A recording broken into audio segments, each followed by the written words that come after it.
Hello बच्चे लोग, तो कैसे हैं आप लोग। उम्मीद करते हैं आप सभी ठीक होंगे, मस्त होंगे, अच्छे होंगे, बिंदास होंगे और आप सभी की बोर्ड एग्जाम की प्रिपरेशन भी काफ़ी मस्त चल रही होगी। तो आज के इस वीडियो में मैं लेकर आया हूँ आप सभी बच्चों के लिए और भी ढेर सारे क्वेश्चन जो आपके प्रिपरेशन को करेंगे और भी ज़्यादा बेस्ट और आपके आंसर राइटिंग को करेंगे मजबूत। तो आज के वीडियो में मैं लेकर आया हूँ आपके लिए 2 मार्क्स के इम्पोर्टेंट क्वेश्चंस। तो चलिए वीडियो को करते हैं शुरू। तो आज का फर्स्ट क्वेश्चन है जो सिंपल क्वेश्चन है और आप उम्मीद भी नहीं करते होंगे कि सर ये भी आ जाएगा, एमीटर क्या है, ठीक है, और आदर्श एमीटर क्या है। सर एमीटर तो हमें पता है, ये आदर्श एमीटर क्या होता है सर। हाँ सर याद आ गया सर, याद आ गया। आदर्श एमीटर मतलब वैसा एमीटर जो आदर्श के पास रहता है।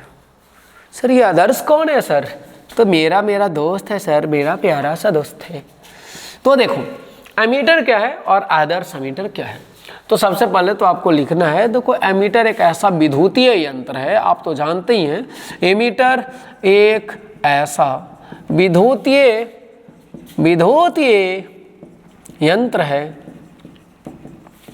जिसका उपयोग विद्युत परिपथ में प्रवाहित होने वाली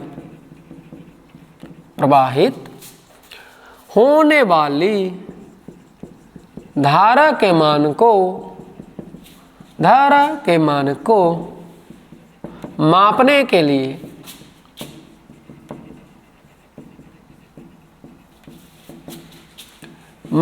लिए किया जाता है। धारा के मान को मापने के लिए किया जाता है, ठीक है। चलिए विद्युत परिपथ में इसे हमेशा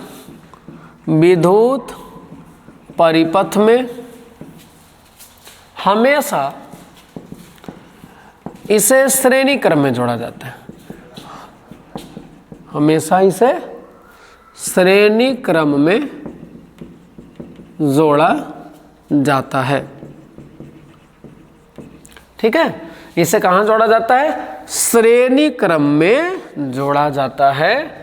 और क्या, तो देखो एमीटर के बारे में अगर आपसे पूछा जाएगा तो आप क्या बताइएगा कि एमीटर एक ऐसा विद्युतीय यंत्र होता है जिसका उपयोग कोई भी विद्युत परिपथ में विद्युत धारा के मान को मापने के लिए किया जाता है। जैसे हमने अपने घरों में एमीटर लगा देखा होगा। जैसे एमीटर क्या करते हैं, हम अपने घरों में अगर हमें पता करना है कि हमने कितने बिजली का उपयोग किया है, हमें ये विद्युत परिपथ है और किसी भी विद्युत परिपथ से कितनी धारा जो है प्रवाहित हो रही है, उसके मान को कैसे ज्ञात करेंगे। तो उसके मान को ज्ञात करने के लिए एक विद्युतीय यंत्र का प्रयोग किया जाता है और उसी विद्युतीय यंत्र का नाम होता है एमीटर, ठीक है।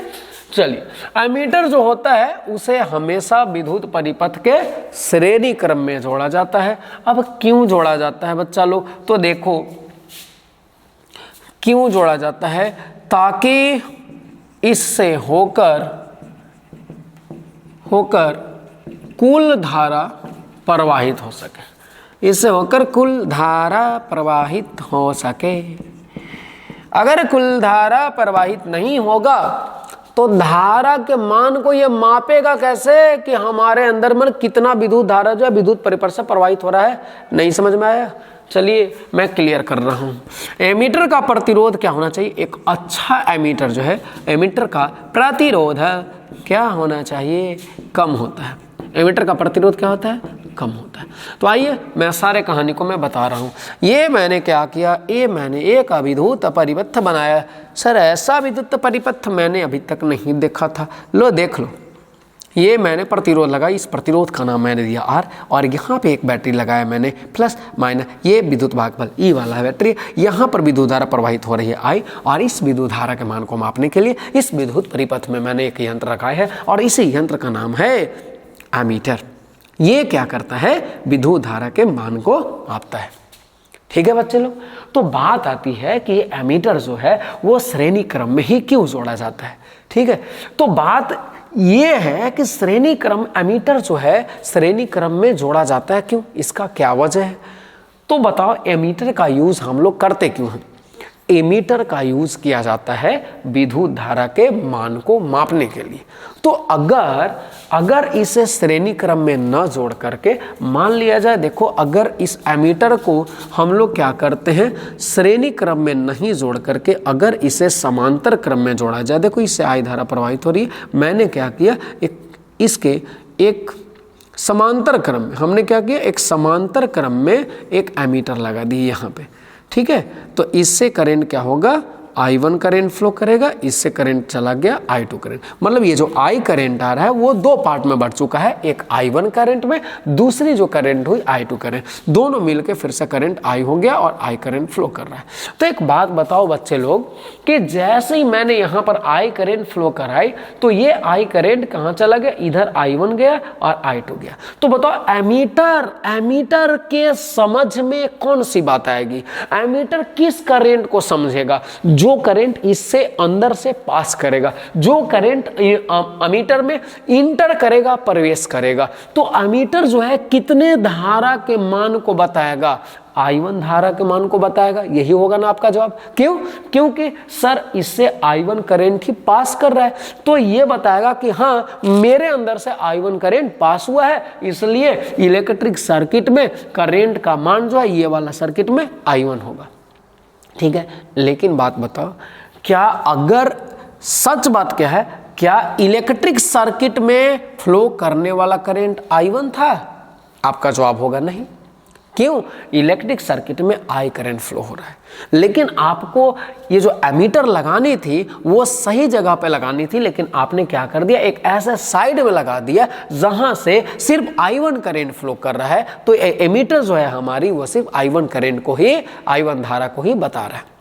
तो इसलिए एमीटर को हम हमेशा श्रेणी क्रम में जोड़ते हैं, क्योंकि इससे हो करके सारा का सारा कुल का कुल धारा प्रवाहित हो और एमीटर अपने में से प्रवाहित होने वाले कुल धारा के मान को बता सके कि हाँ मेरे अंदर से इतना धारा प्रवाहित हुआ है, इसलिए विद्युत परिपथ में धारा का मान इतना एम्पियर है। बात समझ गए बच्चे? तो एमीटर का प्रयोग क्यों किया जाता है, किसी विद्युत परिपथ में धारा के मान को बताने के लिए। ओके, चलिए दूसरी बात जो मैंने यहां पर लिखा है बच्चे लोग, प्यारे बच्चे लोग, मेरे सुंदर सुंदर बच्चे लोग, कि विद्युत एमीटर जो होता है उसका प्रतिरोध कम होता है। इस बात का मीनिंग शायद आप नहीं समझ रहे हैं। एमीटर का प्रतिरोध शून्य होता है, एमीटर का प्रतिरोध क्या कम होता है, क्यों? तो देखो, चूंकि हम लोग जानते हैं कि एमीटर का उपयोग विद्युत धारा मापने के लिए किया जाता है। यस सर, क्लियर है ना? Yes sir. तो जब एमीटर हमारा विद्युत धारा माप रहा है, एमीटर विद्युत धारा मापने के लिए इसको लगाए हैं। मैंने तुम्हारे जैसे शैतान बच्चे को क्या रखा है, एक ऐसे घर में रखा है जहां पर ढेर सारा मिठाइयां रखी हुई हैं, और मैंने तुम्हें बोला है कि एक भी मिठाई ये खाना मत, ठीक है ना, एक भी मिठाई कम नहीं होना चाहिए। और तुम जो है, मैं इसे को ऐसा कह के तुम्हें कह के ऐसा चला गया। मैं आकर देखा, तो बताओ तुम एक अच्छा रखवाला कब कहोगे? तुमको किस लिए रखा गया है? मिठाई का रक्षा करने के लिए। कोई भी मिठाई कम होना नहीं चाहिए। और मैं आकर देखा तो आधा मिठाई जो है ना वो खत्म है। क्यों? आधा मिठाई तुम ही खा गया। और बोले हम कि तुम क्यों खाया? तुम्हारा जवाब होगा, अरे मैं रखवाली कर रहा था, तो रखवाली करने के लिए कुछ तो बनता है ना सर। तो एक बात बताओ, आप अच्छा रखवाली नहीं हुए ना, क्योंकि आपको रखने के लिए दिया गया और आप ही ज़्यादा उसको ख़त्म कर दे रहे हैं। तो उसी तरीके से एमीटर जो है, एमीटर को हम रखे करंट को, धारा को मापने के लिए, और खुद ये धारा का यूज करने लगेगा, ज़्यादा धारा का यूज करने लगेगा, तब तो दिक्कत है। जैसा मान लेते हैं यहाँ पर 15 एम्पियर का करंट आ रहा है, ठीक है, और 15 एम्पियर में से 2 एम्पियर ही खुद खा जा रहा है। 2 एम्पियर का करंट खुद अपने खा गया, तो बताओ करंट कितना दिखाएगा? 13 एम्पियर का। तो बताओ ये एमीटर अच्छा काम कर रहा है क्या? इसको हम एक अच्छा उपकरण बोलेंगे? आपका जवाब होगा नहीं सर। तो अच्छा उपकरण ये तभी कहलाएगा जब बहुत कम करंट अपने यूज करे, खुद यूज करे बहुत कम करंट, और सारा करंट के वैल्यू को बताया कि हाँ सर इसमें इतना करंट, जैसे 15 एम्पियर के करंट यहाँ फ्लो कर रही है, और इसमें मान लिया जाए 0.1 एम्पियर अगर ये अपने बेचारा खत्म कर लिया, अपने खा गया, तो हमें कोई परेशानी नहीं है। फिर भी जो है एग्जैक्ट करेंट लगभग हमें पता चल रहा है कि हाँ चलो भाई 0.1 है तो 14.9 एम्पियर इतना करेंट फ्लो कर रहा है, जिसको हम लगभग 15 बोल सकते हैं। ठीक है, तो वही बोल रहे हैं, मतलब एमीटर जो है उसको क्या होना चाहिए, एक अच्छा एमीटर को ये चाहिए कि एमीटर खुद करंट को खपत ना करे, खुद करंट का यूज ना करे, अपने करंट का यूज बहुत थोड़ा सा करे और इलेक्ट्रिक सर्किट में हमारा अपना काम भी कर देवे, जिसके लिए इसे लगाएगा। तो अब बता, एमीटर से हो करके ढेर सारा करंट कब फ्लो होगा। एमीटर का यूज करंट को फ्लो मेजर करने के लिए, और एमीटर ढेर सारे करंट को कब बताएगा, ढेर सारा करंट इससे कब फ्लो करेगा, जब करंट ढेर सारा कब फ्लो करेगा, जब रेजिस्टेंस कम होगा। Because current is inversely proportional to the resistance. Resistance जितना कम होगा एमीटर से उतना ही ज़्यादा करंट फ्लो करेगा, और इस वजह से हम बोलेंगे कि एमीटर एक अच्छा एमीटर तभी कहलाता है जब उसका रेजिस्टेंस कम हो। तो इसलिए हमने लिखा है कि एमीटर का प्रतिरोध क्या हो, कम होता है। ठीक है, तो मतलब जो एमीटर जिस एमीटर का प्रतिरोध जितना कम होता है वो एमीटर उतना ही अच्छा एमीटर कहलाता है। बात समझ रहे हैं ना, क्लियर एकदम। अब बात करते हैं कि अच्छाई के चक्कर में जिस एमीटर का प्रतिरोध जितना कम होगा वो उतना ही अच्छा एमीटर होगा। ठीक है, तो अगर प्रतिरोध कम होते होते अगर प्रतिरोध 0 हो जाए, जिस एमीटर का प्रतिरोध 0 हो जाए उसी को, वो सबसे अच्छा एमीटर हो गया, और उसी को हम लोग नाम दे देते हैं आदर्श एमीटर। तो आदर्श एमीटर के बारे में अगर आपसे कोई पूछेगा तो आप क्या लिखेंगे, आदर्श एमीटर। आदर्श एमीटर एक ऐसा एमीटर होता है, एक ऐसा एमीटर होता है, एमीटर होता है जिसका उपयोग, जिसका प्रतिरोध शून्य होता है, प्रतिरोध शून्य होता है। ठीक है, या फिर ये भी लिख सकते हैं, वैसा एमीटर, वैसा एमीटर आदर्श एमीटर कहलाता है, आदर्श एमीटर कहलाता है। वैसा एमीटर आदर्श एमीटर कहलाता है जिसे विद्युत परिपथ में लगाने पर, विद्युत परिपथ में लगाने पर परिपथ में प्रवाहित धारा, परिपथ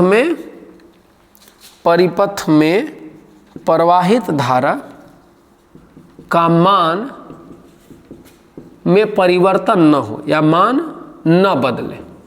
ठीक है, ऐसा ना कि हम क्या किए, हम आदर्श एमीटर एक ऐसा मीटर जिसको हम अगर यहाँ पर लगा भी दें, जैसे मैंने क्या किया, अगर 0.1 एम्पियर के धारा अगर ये खुद खा गया तो परिपथ में प्रवाहित होने वाला जो धारा होगा 14.9 एम्पियर बचा था। तो बताओ विद्युत परिपथ में प्रवाहित होने वाले धारा के मान में परिवर्तन आया कि नहीं आया। तो अगर हम आदर्श एमीटर लगा लेते हैं तो वो धारा को खाएगा ही नहीं, अपने धारा का यूज नहीं करेगा। ठीक है, और इसलिए यहाँ पर परिपथ में प्रवाहित होने वाले धारा के मान में परिवर्तन नहीं होगा। बस समझ रहे हैं? यस सर, काफी अच्छे से समझ गए। तो ये होगा आदर्श एमीटर। आदर्श एमीटर के बारे में अच्छे से आप लोग जान गए। तो बात करते हैं अब नेक्स्ट क्वेश्चन की तरफ। तो नेक्स्ट क्वेश्चन है हम लोग का वोल्ट मीटर क्या है। काफी अच्छे से समझ गए। आदर्श मीटर किसको बोलना है, तो आदर्श मीटर वैसा मीटर होता है जिसका प्रतिरोध क्या हो जाए, शून्य हो। एक और मैं बात बता दूं कि कोई भी एमीटर कभी भी आदर्श एमीटर नहीं हो सकता है। क्यों? क्योंकि किसी भी एमीटर के प्रतिरोध को शून्य करना असंभव बात है। कोई भी वायर का, कोई भी तार का प्रतिरोध आप शून्य कभी भी नहीं कर सकते हैं। बात समझ रहे हैं ना? तो शून्य नहीं कर सकते, शून्य के करीब करने का मतलब करीब कर सकते हैं। तो यहाँ पर आदर्श एमीटर का प्रतिरोध शून्य होता है। तो शून्य का मतलब आप एग्जैक्ट शून्य मत समझिएगा, शून्य के करीब समझिएगा। शून्य के करीब है ना, मतलब शून्य के बहुत करीब है लेकिन शून्य नहीं है। तो नेक्स्ट क्वेश्चन है सर ये नेक्स्ट क्वेश्चन क्या है सर ये नेक्स्ट क्वेश्चन जो 2 बार लिखे, ये सर कौन सा क्वेश्चन दिखाई दे रहा है सर हमें? क्या है ये कौन सा क्वेश्चन हुआ सर? उसमें सिर्फ पूछ रहा है क्या है। तो आ जाइए बात करते हैं कि देखिए वोल्ट मीटर क्या है। वोल्ट मीटर क्या है और आदर्श वोल्ट मीटर क्या है? आदर्श वोल्ट मीटर क्या है? तो देखिए वोल्ट मीटर किसको बोलेंगे? तो देखिए वोल्ट मीटर एक ऐसा विद्युतीय यंत्र है। वोल्ट मीटर एक ऐसा विद्युतीय यंत्र है जिसका उपयोग परिपथ के 2 बिंदुओं के बीच, परिपथ के 2 बिंदुओं के बीच का विभवांतर मापने के लिए किया जाता है। विभवांतर मापने के लिए किया जाता है, ठीक है, किया जाता है। इसे कैसे जोड़ते हैं सर? तो इसे हमेशा विद्युत परिपथ में समांतर क्रम में जोड़ा जाता है। समांतर पैरेलल कॉम्बिनेशन क्रम में जोड़ा जाता है, जोड़ा जाता है। चलिए, तो इसे हमेशा विद्युत परिपथ में समांतर क्रम में जोड़ा जाता है। इसका प्रतिरोध क्या होता है? इसका प्रतिरोध अधिक होता है। इसका प्रतिरोध अधिक होता है। तो देखिए बच्चे लोग, हमने क्या किया, एक परिपथ बनाया। सर ये कौन सा परिपथ है? इसमें देखो एक सेल लगा दिया प्लस, ये माइनस, इलेक्ट्रोमोटिव फोर्स ई, करेंट जा रहा है आई, इसमें करेंट आया आई, समझ रहा है भाई? अरे भैया ये करंट इसमें आई आ गया। मैंने क्या किया यहाँ पर, मैंने क्या किया, तो आज मैं लगा रहा हूँ इन सभी के बीच में एक प्रतिरोध, और ये प्रतिरोध है R1, और इस प्रतिरोध के दोनों सिरों के बीच A और B बिंदुओं के बीच हमने विभवांतर के मान को ज्ञात करने के लिए इसके समांतर क्रम में एक वोल्ट मीटर लगाया V। ओके, करेंट फ्लो कर रहा है, आई करंट फ्लो करेंगे। ओके, तो ये वोल्ट मीटर क्या करता है? ये A और B 2 पॉइंट है विद्युत परिपथ में, और दोनों पॉइंट के बीच, दोनों बिंदुओं के बीच के विभवांतर को मेजर करता है, मापता है। तो वोल्ट मीटर का काम तो भैया हम समझ लिए, ये समांतर क्रम में जोड़ा जाता है। अब बात रही कि इसका प्रतिरोध जो है अधिक होता है, क्यों? तो एक बात बताते हैं, मैंने तो खुद ही बताया आपको कि कोई भी यंत्र, कोई भी उपकरण अच्छा उपकरण तब कहलाता है जब वह उपकरण स्वयं खुद बहुत कम करंट का यूज करे और काम कर दे। ऐसा नहीं कि हमें जो है ना, ये जितना 15 एम्पियर का करंट इसमें प्रवाहित हो रहा है और खुद बोलेगा कि नहीं हम विभवांतर तो मापेंगे दोनों बिंदुओं के बीच का, लेकिन 15 एम्पियर में से हम 8 एम्पियर खुदे खत्म कर देंगे। तो बताइए 7 एम्पियर में हमको क्या काम होगा? हमका कूलर चलाना है, फ्रिज चलाना है, पंखा लगल है 10 गो, तो कैसे कैसे काम होगा बचवन? तो बात है ऐसा ना कि वैसा उपकरण को हम अच्छा उपकरण नहीं मानेंगे। मेरे लिए तो उपकरण अच्छा वही होगा जो विद्युत धारा के बहुत ही कम खर्चा करके अब मेरा काम अच्छा से कर दे, विभवांतर को अच्छा से माप दे। तो बताइए I बराबर V बटा R। ओके, ठीक है। तो बताओ विद्युत धारा का मान क्या होना चाहिए? विद्युत धारा का मान इसमें क्या प्रवाहित होना चाहिए? वोल्ट मीटर में विद्युत धारा का एकदम कम मान प्रवाहित होना चाहिए।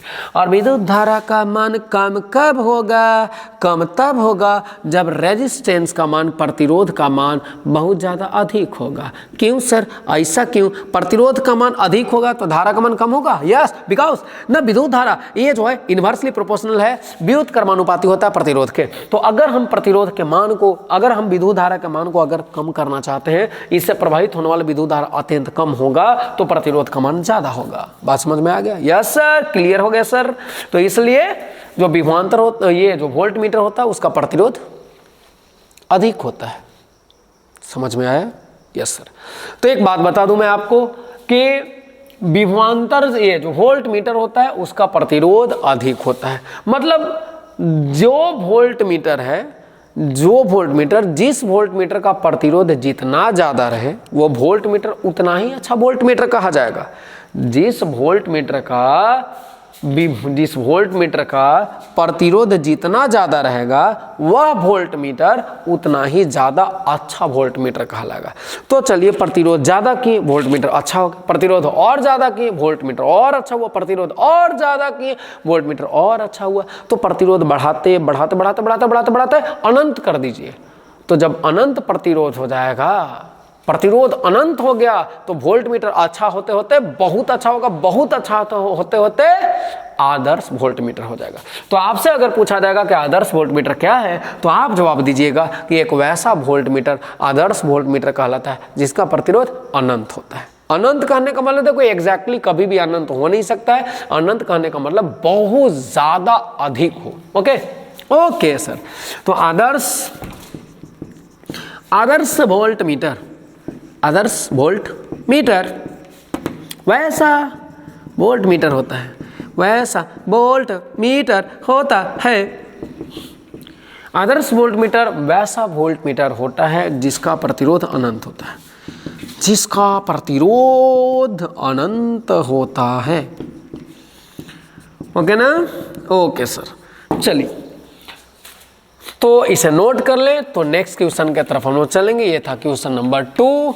तो क्वेश्चन नंबर 3 है जो काफ़ी मज़ेदार है और मस्त है, मज़ा भी आएगा पढ़ने में, और एग्ज़ाम के प्रिपरेशन के दृष्टिकोण से भी काफ़ी VVI क्वेश्चन है यहाँ पर।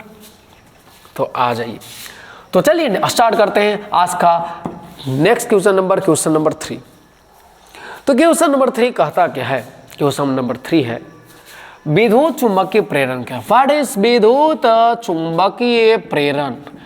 अंग्रेजी में बोल दें तो EMI। सर गाड़ी का EMI भरना है क्या? आपने कार खरीदी है उसी का EMI सर। विद्युत चुंबकीय प्रेरण, इलेक्ट्रोमैग्नेटिक इंडक्शन क्या है? तो देखो, मैं बता रहा हूं आपको इसके बारे में कि सन 1831 ईस्वी में, बात बता रहा हूं, सन 1831 ईस्वी में माइकल फैराडे नामक एक वैज्ञानिक थे। इन्होंने एक एक्सपेरिमेंट किया। माइकल फैराडे ने एक एक्सपेरिमेंट किया। माइकल फैराडे ने एक एक्सपेरिमेंट किया और ये बताया कि जब एक बंद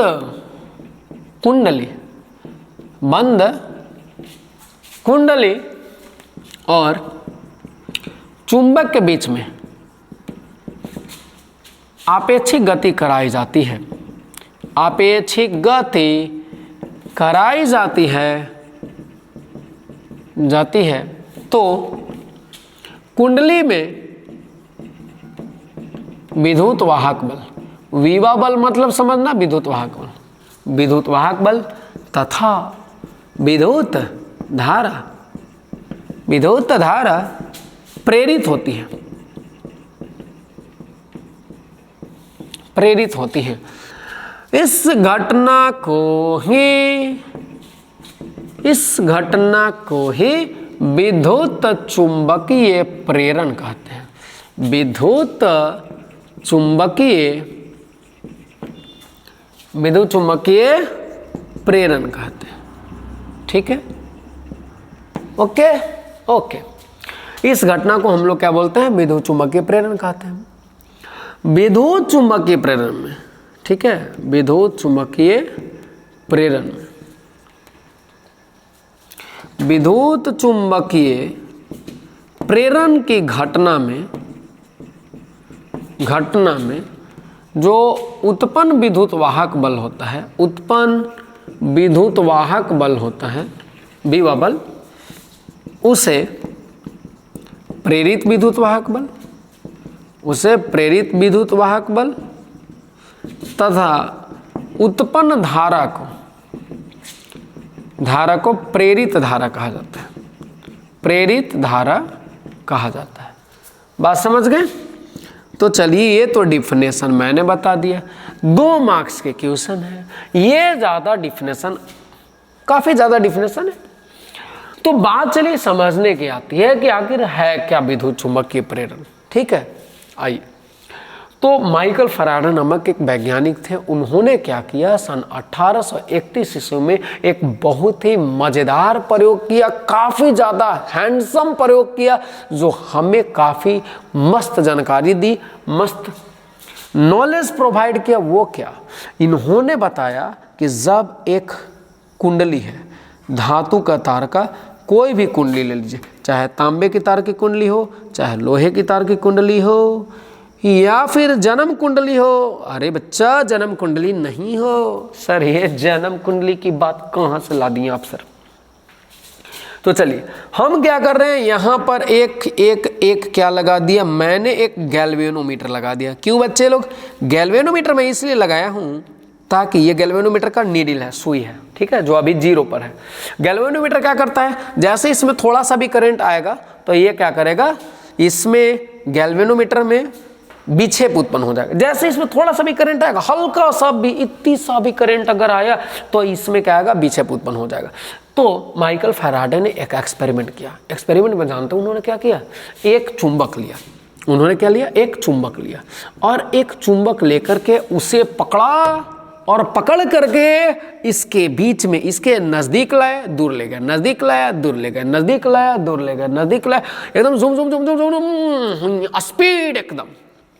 तो जब स्पीड मोशन करें, इतना स्पीड सर कैमरा में भी नहीं आ रहा होगा, ओके, धीरे। तो जब स्पीड, ये मैग्नेट को, चुंबक को पकड़ करके और कुंडली को ऐसे ही रखना है और दोनों के बीच में काफ़ी तेज़ी से गति कराते हैं, तो माइकल फैराडे ने देखा कि ये जो गैल्वेनोमीटर का सुई है उसमें विक्षेप उत्पन्न हो गया, और जैसे ही चुंबक को रोक दिए तो विक्षेप भी अपने वास्तविक स्थिति पे आ गया, जहाँ पर नीडल था, जहाँ पर सुई था, वहाँ पे आ गया।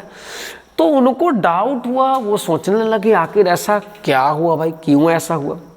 ठीक है, चुंबक को हम लोग क्या कर रहे थे, गति करा रहे थे, तो यहाँ पर विक्षेप उत्पन्न हुआ। ठीक है, गति रोक दिए तो विक्षेप क्या हुआ, बंद हो गया। फिर गति चालू कर दिए, विक्षेप फिर से दिखाई दे दिया। मतलब ये विक्षेप, मतलब ये नीडल यहाँ था ना, और ये नीडल डॉटेड लाइन से हम दिखा दे रहे, यहाँ पे आ रहा, विक्षेप दिखाई दे रहा है। तो बताओ, उन्होंने सोचा कि गैल्वेनोमीटर में विक्षेप तो तभी उत्पन्न होता है जब इसमें विद्युत धारा प्रवाहित होती है। तब उन्होंने निष्कर्ष निकाला, कंक्लूजन निकाला कि जब एक चुंबक और किसी बंद कुंडली के बीच में आपेक्षिक गति कराते हैं, आपेक्षिक गति में ना, दोनों के बीच में आपेक्षिक गति होना चाहिए। ठीक है, दोनों के बीच की दूरी लगातार बदलनी चाहिए। तो अगर दोनों के बीच की दूरी लगातार बदले, या फिर ऐसे भी बोलिए कि दोनों के बीच की आपेक्षिक गति हो, तो इस बंद कुंडली में विद्युत धारा और विद्युत वाहक बल प्रेरित हो जाती है, प्रेरित हो जाती है इसके गति के कारण। और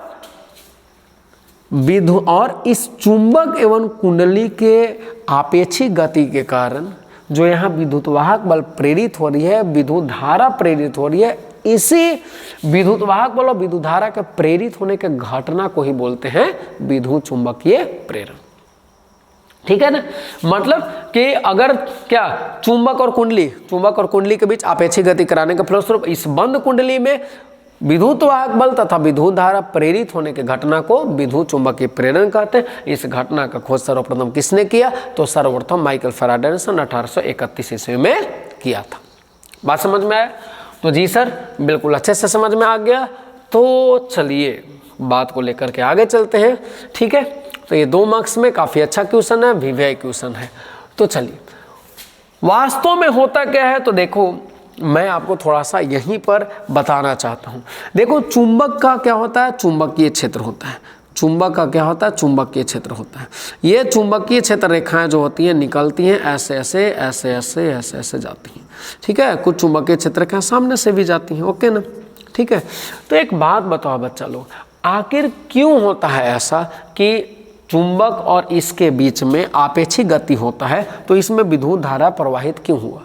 तो देखो, दरअसल होता क्या है कि जब आप चुंबक और इसके बीच में आपेक्षिक गति कराते हैं, तो देखो जैसे ही चुंबक को आप नज़दीक लाइएगा, अभी देखो चुंबक इतना दूरी पर है, तो इससे 3 चुंबकीय क्षेत्र रेखाएं पार कर रही हैं, किससे? इस कुंडली से। लेकिन जैसे ही चुंबक को आप एकदम स्पीड में पकड़ के गति कराते हो, जब नज़दीक लाएगा, चुंबक यहाँ पहुँच जाएगा, तो ये सारी जो लाइन है, ये जो लाइन है, वो भी क्या होगा? इस कुंडली से पास करने लगेगा, गुजरने लगेगा। जैसे ही चुंबक को हम दूर लेते चले जाएंगे ना, ये चुंबकीय क्षेत्र रेखा जो है फिर इससे गुजरेगा नहीं। यानी क्या होगा कि चुंबक को नज़दीक लाने से, दूर ले जाने से, नज़दीक लाने से, दूर ले जाने से इस बंद कुंडली से गुजरने वाले चुंबकीय क्षेत्र रेखाओं की संख्या में लगातार परिवर्तन होगा। और लगातार चुंबकीय क्षेत्र रेखाओं के संख्या में परिवर्तन से चुंबकीय फ्लक्स के मान में परिवर्तन होता है, और चुंबकीय फ्लक्स के मान में परिवर्तन होने के कारण ही यहाँ विद्युत वाहक बल प्रेरित होता है, और विद्युत वाहक बल प्रेरित होने के कारण ही इसमें विद्युत धारा उत्पन्न होती है। बात समझ में आया बच्चे? ढेर सारा यहाँ पर ये चुंबकीय क्षेत्र रेखाएं हैं, ठीक है। लेकिन जैसे चुंबक को हम दूर लेते जाएंगे, चुंबक को क्या लो? दूर ले जाओ, तो ये चुंबकीय क्षेत्र रेखाएं जो इसे पास करी उनकी संख्या कम हो जाएगी। लेकिन ये चुंबक को और भी नज़दीक लेते जाइए, तो इस बंद कुंडली से गुजरने वाली चुंबकीय क्षेत्र रेखाओं की संख्या नज़दीक आने पर बढ़ेगी ही बढ़ेगी।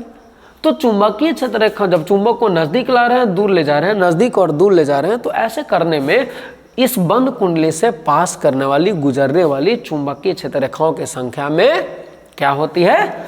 लगातार परिवर्तन होती है। तो हम लोगों ने पढ़ा है कि किसी भी क्षेत्र से गुजरने वाली चुंबकीय क्षेत्र रेखाओं की संख्या को ही हम लोग बोलते हैं चुंबकीय फ्लक्स, ठीक है। किसी भी चुंबकीय, कोई भी एक ऐसा सतह है, कोई भी क्षेत्र है, उससे जितना भी लंबवत गुजरने वाली चुंबकीय क्षेत्र रेखाएं रहेंगी, उनके संख्या को हम लोग चुंबकीय फ्लक्स बोलते हैं। तो अब बताओ, ये चुंबक को जब हम नज़दीक दूर ले जा रहे हैं, तो वैसे कंडीशन में इस बंद कुंडली से होकर गुजरने वाली चुंबकीय क्षेत्र रेखाओं की संख्या लगातार परिवर्तित हो रही है। तो जब चुंबकीय क्षेत्र रेखाओं की संख्या लगातार परिवर्तित होगी, तो चुंबकीय फ्लक्स के मान में परिवर्तन होगा, और जब चुंबकीय फ्लक्स के मान में परिवर्तन होगा, तो जनाब क्या परिवर्तन होगा? चुंबकीय फ्लक्स के मान में परिवर्तन होने से यहाँ विद्युत वाहक बल की उत्पत्ति होती है। और जब विद्युत वाहक बल उत्पन्न हो गया, तो जानते हैं विद्युत वाहक बल जब उत्पन्न होगा तो विद्युत धारा को प्रेरित करेगा ही।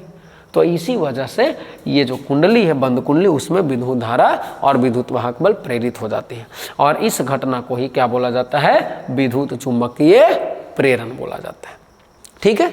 तो चलिए नेक्स्ट क्वेश्चन है कि विद्युत चुंबकीय प्रेरण का खोज किसने किया? माइकल फैराडे ने किया।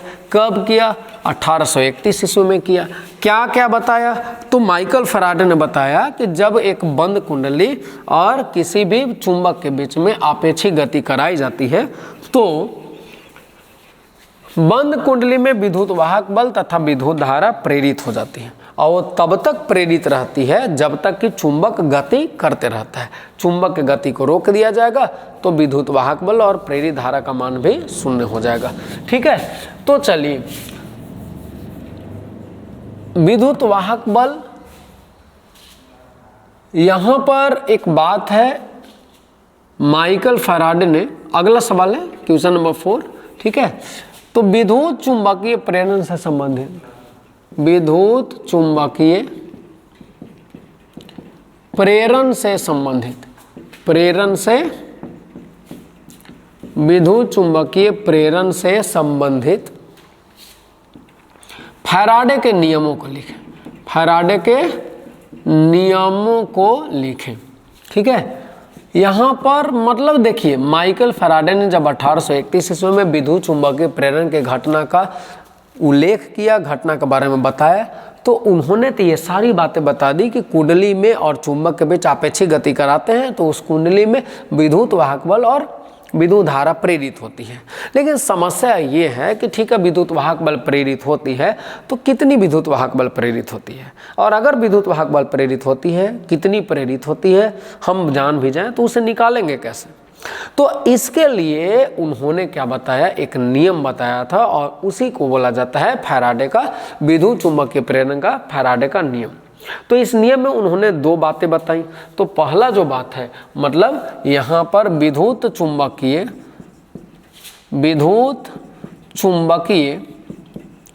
प्रेरण से संबंधित फैराडे के कितने नियम हैं? फैराडे के दो नियम हैं। विद्युत चुंबकीय प्रेरण से संबंधित फैराडे के दो नियम हैं। पहला नियम क्या कहता है? तो फैराडे का पहला नियम सिंपल नियम है। वो बताता है कि जब किसी बंद कुंडली से संबद्ध चुंबकीय फ्लक्स के मान में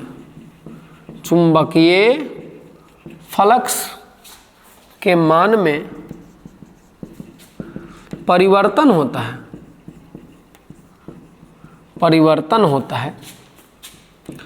तो उसमें विद्युत वाहक बल प्रेरित होती है। ठीक है भाई, बात तो सही है। कोई भी बंद कुंडली है, उससे संबद्ध चुंबकीय फ्लक्स के मान में परिवर्तन होता है तो उसमें विद्युत वाहक बल प्रेरित होता है। मैंने बताया भी है कि चुंबक को जैसे जैसे आप आगे पीछे कीजिएगा तो बंद कुंडली से होकर गुजरने वाली चुंबकीय क्षेत्र रेखाओं की संख्या में लगातार कमी होती जाती है, मतलब परिवर्तन होते जाती है, कभी कम होगा कभी ज़्यादा होगा। तो चुंबकीय क्षेत्र रेखाओं की संख्या जो है, बंद कुंडली से गुजरने वाली चुंबकीय क्षेत्र रेखाओं की संख्या लगातार परिवर्तित हो रही है और चुंबकीय क्षेत्र रेखाओं के संख्या के लगातार परिवर्तित होने से उस बंद कुंडली में चुंबकीय फ्लक्स के जो मान है उसमें लगातार परिवर्तन होगा और चुंबकीय फ्लक्स के मान में जब लगातार परिवर्तन होगा तो उसी बंद कुंडली में विद्युत वाहक बल प्रेरित होगा। ठीक है, चलिए ये तो बात सही है, विद्युत वाहक बल प्रेरित होता है। ठीक, ये भी बात सही है कि और यह तब तक प्रेरित होती है या विद्यमान रहती है, तब तक मौजूद रहती है जब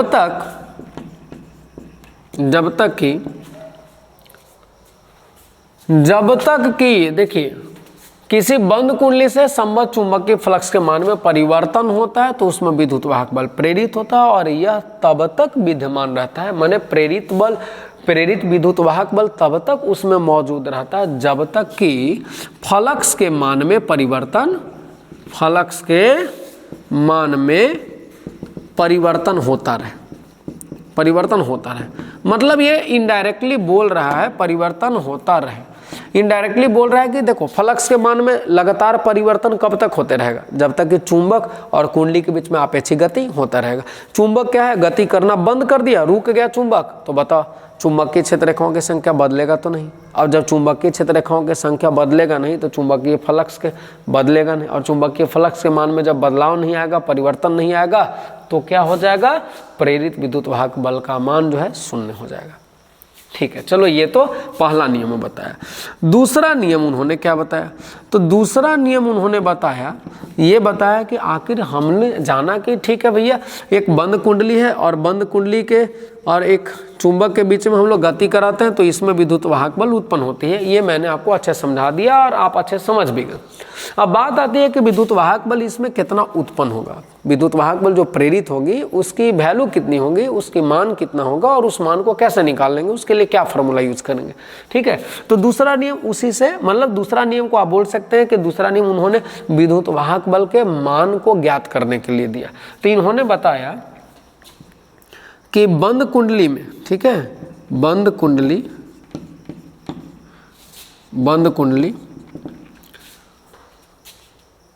में उत्पन्न, या फिर आप ऐसा लिखो इसको एक सही लैंग्वेज बना करके, ठीक है, ताकि हमको जो है एकदम सटीक आंसर देना। तो विद्युत चुंबकीय प्रेरण की घटना में, विद्युत चुंबकीय प्रेरण की घटना में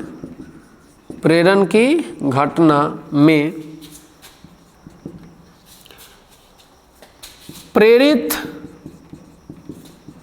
विद्युत वाहक बल का मान,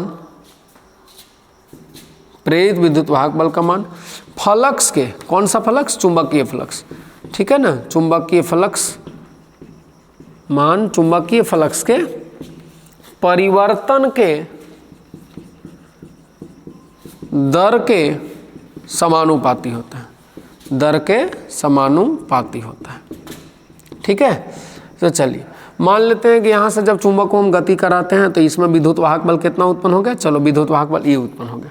तो ये विद्युत वाहक बल क्या उत्पन्न हुआ, E। तो E जानते हैं किसके समानुपाती होता है, फ्लक्स में परिवर्तन के दर के। तो हम लोग फ्लक्स को किससे दिखाते हैं, फाई से दिखाते हैं, और फ्लक्स में परिवर्तन के दर को दिखाना है तो D phi by D T से दिखाते हैं। ठीक है, तो दूसरा नियम कहता है कि ये जो विद्युत वाहक बल उत्पन्न हुआ, ये विद्युत वाहक बल चुंबकीय फ्लक्स के परिवर्तन के दर के समानुपाती होता है, अर्थात E directly proportional D phi by D T. ठीक है, यहाँ पर क्या लिखे, E directly proportional D phi by D T. ठीक है, प्रोपोर्शनलिटी के साइन को हटाइए और यहाँ पर क्या लगाएंगे, एक हम लोग देते हैं minus D phi by D T. ये यहाँ पर देखो कांस्टेंट नहीं है, ये एन बता रहा है क्या, जो हम कुंडली लेते हैं, अगर इस कुंडली में फेरों की संख्या अगर ढेर सारा हो, कुंडली में फेरों की संख्या, लपेटों की संख्या, ठीक है, ढेर सारे तार लपेटे गए हैं, तो एन क्या है, कुंडली में फेरों की संख्या है। ठीक है, यहाँ पर एक कांस्टेंट हम लोग के लगाते हैं और के का वैल्यू हम लोग कितना ले लेते हैं, 1 लेते हैं। एन जो है वो कांस्टेंट नहीं है, वो कुंडली में फेरों की संख्या है। यहाँ पर साफ स्पष्ट मैंने लिख दिया, एन कुंडली में फेरों की संख्या है। माइनस साइन क्या बताता है, माइनस साइन जो होता है वो मैं बताऊंगा, ये लेंज के नियम के अनुसार जो है ना वो दिशा को बताता है। तो याद रखेंगे विद्युत चुंबकीय प्रेरण संबंधी फैराडे के नियम क्या हो गए, तो फैराडे ने 2 नियम दिया था। पहला नियम में उन्होंने बताया कि अगर किसी भी बंद कुंडली और चुंबक के बीच में आपेक्षिक गति कराई जाती है तो उस बंद कुंडली से संबद्ध चुंबकीय फ्लक्स के मान में परिवर्तन होता है और इस वजह से उसमें प्रेरित विद्युत वाहक बल उत्पन्न होता है। और यह विद्युत वाहक बल प्रेरित तब तक होते रहता है जब तक कि चुंबकीय फ्लक्स के मान में परिवर्तन होता रहे। मतलब कि जब तक चुंबक और बंद कुंडली के बीच आपेक्षिक गति होते रहेगा तब तक उस बंद कुंडली में विद्युत वाहक बल प्रेरित होगा और फलस्वरूप विद्युत धारा भी प्रेरित होगा। ठीक है, लेकिन सेकेंड नियम में उन्होंने बताया कि विद्युत वाहक बल प्रेरित होता तो है, लेकिन उस विद्युत वाहक बल का मान कितना होगा, उसकी वैल्यू को कैसे निकालेंगे, उसके लिए क्या फॉर्मूला यूज करेंगे। तो उन्होंने बताया कि विद्युत चुंबकीय प्रेरण की घटना में जो प्रेरित विद्युत वाहक बल उत्पन्न होती है वो प्रेरित विद्युत वाहक बल का मान चुंबकीय फ्लक्स के परिवर्तन के दर के समानुपाती होता है, अर्थात E directly proportional D phi by D T. और मैंने यहाँ पर किया था E directly D phi by D T, यहाँ पर मैंने एक समानुपाती के साइन को हटाया गया, कॉन्स्टेंट दे दीजिए, यहाँ के कॉन्स्टेंट दे दो और के का वैल्यू हम लोग ले लेते हैं क्या, एसआई यूनिट में 1 ले लेते हैं। और इसलिए यहाँ पर 1 अगर लिखेंगे भी तो क्या आ जाएगा, D phi by D T के इक्वल आएगा। फिर मैंने माइनस एन क्यों लगाया, माइनस तो साइन बताता है लेंज के नियम के अकॉर्डिंग डायरेक्शन को। अब लेंज का नियम क्या है, इसलिए मैं अभी ज़्यादा डिटेल्स माइनस के बारे में नहीं बता रहा हूँ। यहाँ एन क्या है, एन के बारे में समझ लो कि अगर कुंडली में एक फेरा है तो क्या है, हमने क्या लिखा, ई डायरेक्टली प्रोपोर्शनल लिखा D phi by D T. ठीक है, चलो तो ई बराबर क्या हो जाएगा, D phi by D T हो जाएगा। चलो यहाँ पर कॉन्स्टेंट दिया, के का वैल्यू एसआई यूनिट में क्या ले लिया हमने, 1 ले लिया। फार्मूला क्या बन जाएगा बताओ, ई बराबर D phi by D T बन जाएगा। अब यहाँ पर ये किसके लिए, एक फेरा के लिए बताया था ना। अब यहाँ पर कुंडली में ढेर सारे फेरों की संख्या, ठीक है, तो ढेर सारे फेरे होंगे तो क्या करेंगे, एन से मल्टीप्लाई कर दो। अगर कुंडली में फेरों की संख्या एन है तो विद्युत वाहक बल कितना आएगा, n into d phi by D t आ जाएगा। तो इसलिए फार्मूला हमारी क्या हो गई, ये हो गई। तो उम्मीद करते हैं ये वीडियो आपके लिए काफ़ी ज़्यादा हेल्पफुल हुआ होगा और इस वीडियो में जो भी क्वेश्चंस है वो काफ़ी ज़्यादा अच्छे तरीके से आपको समझ में आया होगा। तो आप अपने एग्ज़ाम के बेस्ट तैयारी के लिए बने रहिए मेरे साथ और मैं इसी तरह की आप मतलब हर दिन आपके लिए इसी तरह के वीडियो को लेकर के आते रहूँगा। तब तक के लिए ऑल द बेस्ट, आप अपने एग्ज़ाम की बेस्ट तैयारी करते रहें।